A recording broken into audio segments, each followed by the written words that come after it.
Hello friends and welcome to my channel. आज के इस वीडियो में हम करने वाले ये वाला क्वेश्चन, ये एक इंपॉर्टेंट क्वेश्चन है from the chapter of magnetism. तो दोस्तों चलो देखते हैं क्वेश्चन। कोई charge particle enters in a uniform magnetic field with velocity vector eight an angle 30 degree with the field. The pitch of helical path is rho.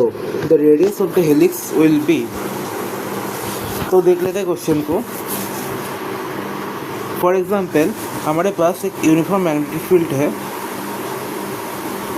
ये हमारे पास एक uniform magnetic field है हमारे पास, लेकिन जो पार्टिकल का वेलोसिटी वेक्टर होगा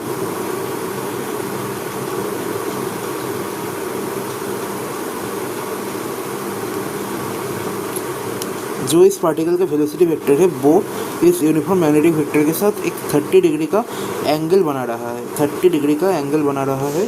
तो फिर क्वेश्चन में दिया हुआ है कि the pitch of the helical path is rho. तो पिच का वैल्यू हमें रो दिया हुआ है।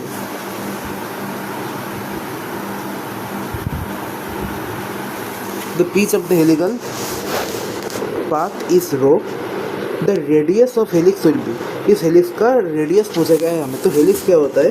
हेलिक्स जब आप एक चीज़ देख लो कि जब हमारे पास ऐसा वेलोसिटी होता है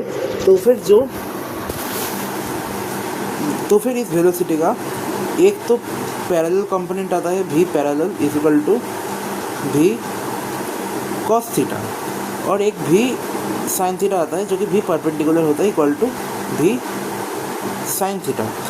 अब यहाँ पे एक इम्पोर्टेंट चीज़ देख लो कि ये जो v cos थीटा होता है हमारे पास, ये v cos थीटा रिस्पॉन्सिबल होता है एक हेलिकल पाथ के लिए, और ये जो v साइन थीटा होता है ये रिस्पॉन्सिबल होता है हमारे पास सर्कुलर मोशन के लिए। मतलब v पैरेलल वाला जो वेलोसिटी आता है हमारे पास v cos थीटा वो एक हेलिक्स बनाता है, और v साइन थीटा एक सर्कल बनाता है। मतलब जो हमारा पार्टिकल है वो कुछ ऐसे मूव करने लगता है। फिर सर्कल और हेलिक्स, सर्कल और हेलिक्स, सर्कल और हेलिक्स, मतलब v साइन थीटा सर्कल बनाता है और v cos थीटा हेलिक्स बनाता है हमारे पास। तो ये ऐसे मूव करता है ना। तो फिर जो हम हेलिक्स का इक्वेशन लिखते हैं, तो हेलिक्स का जो पिच होता है ना, इन दोनों डिस्टेंस, ये जो एक सर्कल है और ये जो एक सर्कल है, दोनों सर्कल के इस डिस्टेंस बीच का जो डिस्टेंस आता है इसको हम बोलते हैं पिच।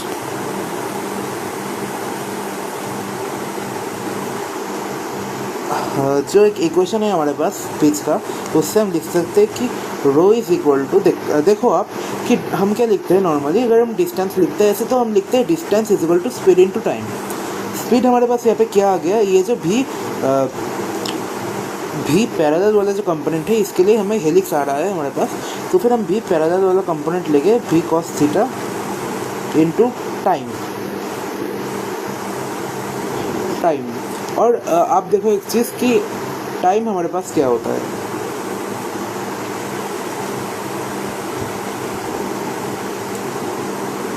तो ये तो हमने हेलिक्स का इक्वेशन लिख लिया, और ये जो सर्कल आएगा, सर्कल का हमारे पास रेडियस का एक इक्वेशन होता है r is equal to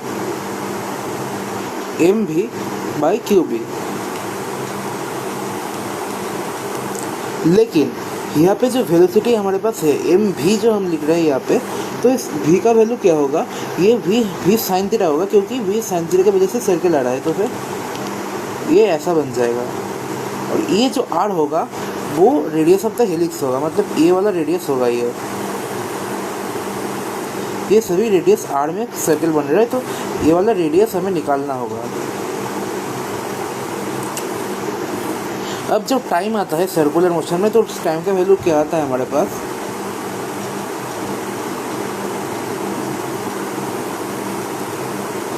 time का वैल्यू आता है 2 पाई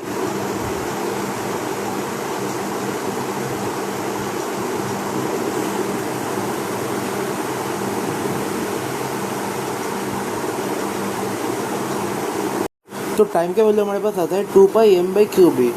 2 pi m by Q B time का वैल्यू आता है हमारे पास। तो फिर अगर हम यहाँ पे आप एक चीज़ देखो कि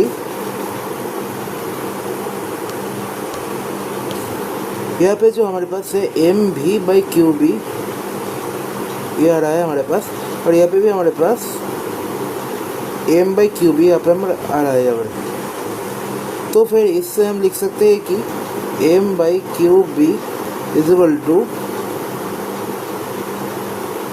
रो by B cos theta into 1/2 pi. इसको अगर हम इस इक्वेशन में पुट करते हैं तो फिर यहाँ पास हमारे पास आ जाएगा आर इक्वल टू, यहाँ पे देखो कि एम बाई क्यू बी हम लिख रहे हैं कि रो बाई 2 पाई भी कॉस थीटा, रो बाई 2 पाई भी कॉस थीटा और इंटू भी साइन थीटा, भी गया, साइन थीटा कॉस थीटा क्या बन गया हमारे पास टेन थीटा। तो फिर आर का वैल्यू ऐसे हमारे पास आ जाएगा R is equal to rho into tan theta by 2 pi, rho into tan theta by 2 pi. अब थीटा का वैल्यू हमारे पास है 30 डिग्री, मतलब टेन 30 डिग्री का वैल्यू हमें चाहिए, तो टेन 30 डिग्री का वैल्यू होता है 1/√3। तो फिर आंसर हमारे पास आ जाएगा रो बाई 2√3 पाई। तो ये हमारे पास आ जाएगा फाइनल आंसर। तो देखते हैं ये कौन सा ऑप्शन है।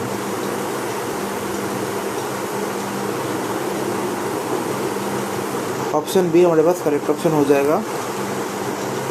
तो दोस्तों thanks for watching the video, like share subscribe.